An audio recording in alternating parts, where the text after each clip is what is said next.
Hello, this is another part of the relight series, or I don't know how to call it yet. This time we're going to be doing the rear heated window switch. You'll need two flatheads, really thin ones. Either really thin flatheads or super thin spudgers. I don't have any spudgers, that's why I'm using flatheads. Um, because this one is way more of a bitch to take apart than the Chinese USB-C adapter that I did in the last video. The mechanism is the same. It's just the fact that there's this piece from the connector piece that blocks it off, so you can't get anything under it. So you need something super thin to just get into these grooves. You'll only need one LED for this. There are actually two inside, but one of them is the amber one that lights up once you turn it on, and the other one is the red one by default,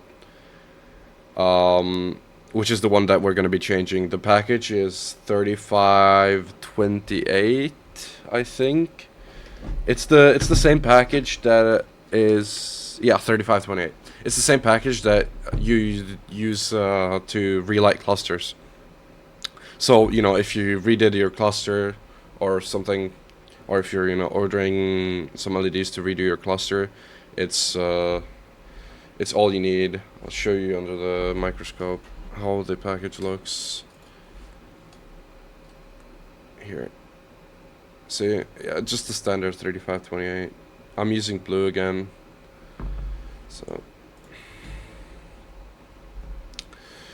So to take it apart, it's super finicky, this one.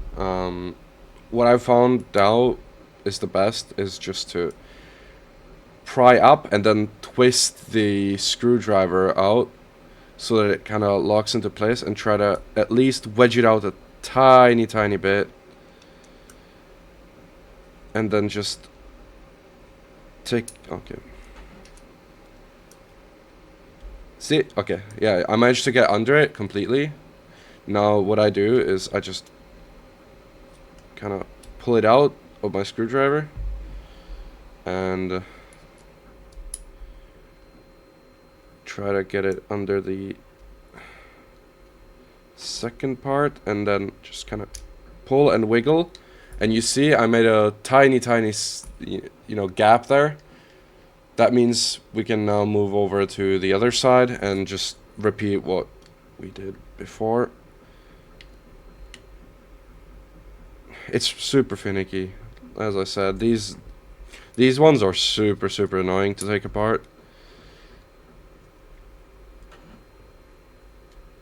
See? Okay. And it kind of just sprang open. So, you have the casing part, and then you have this part. You don't need this. And you see the two LEDs over here.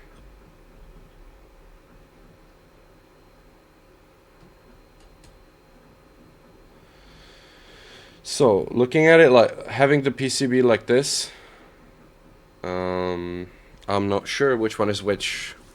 So, easy thing, get your multimeter and just probe. You see the little arrow or the cutoff corner? That's ground on these LEDs. But I think this one is the red one. Wait, let's see. Yeah, it is. You can't really you can see it a tiny bit. It's lighting up, and if I do this one, the amber light should come on. Yep. Okay. So we'll be changing the bottom one. So I'll be doing it with a hot air station. It's just the easiest way. You could also do it just regular soldering iron style, by loosening up one of the sides. For example, like loosen this side and just kind of pry the LED out. But you know, if you have access to a hot air station, just do it with a hot air station. Makes it 10 times easier. You know, you know, just be careful. Remember the polarity and whatnot. I'll just wait for my hot air station to heat up.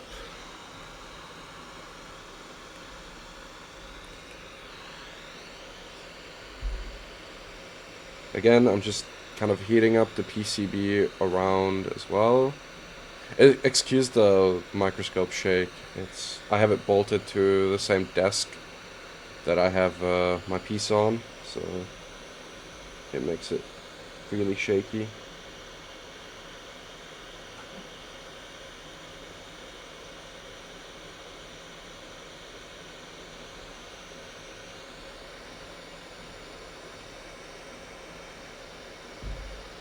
See, okay, LED's off. It took most of the solder out from one of the pads. So what I'll do is I'll just heat up my iron and dab the tiniest amount of solder on the right pad.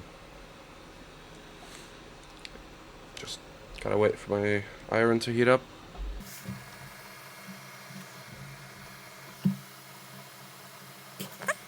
That's good.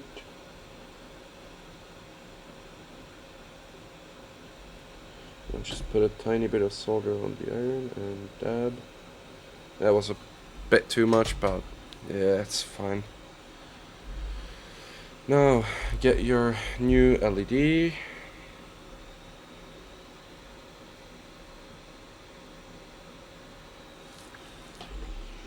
Just make sure to remember the polarity again, and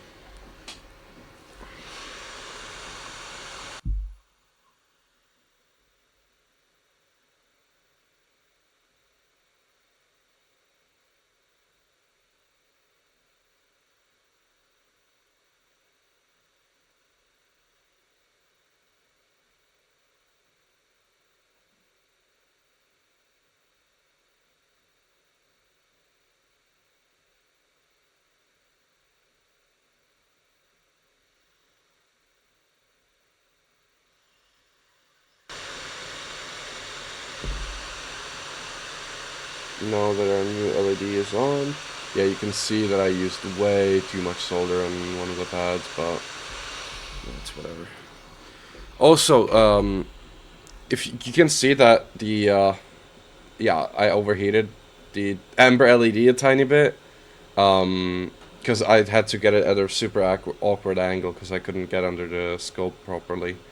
Preferably, you would want to go from this side over to here and just kind of, but I had to go like this. The LED should still work fine. It's also super cheap.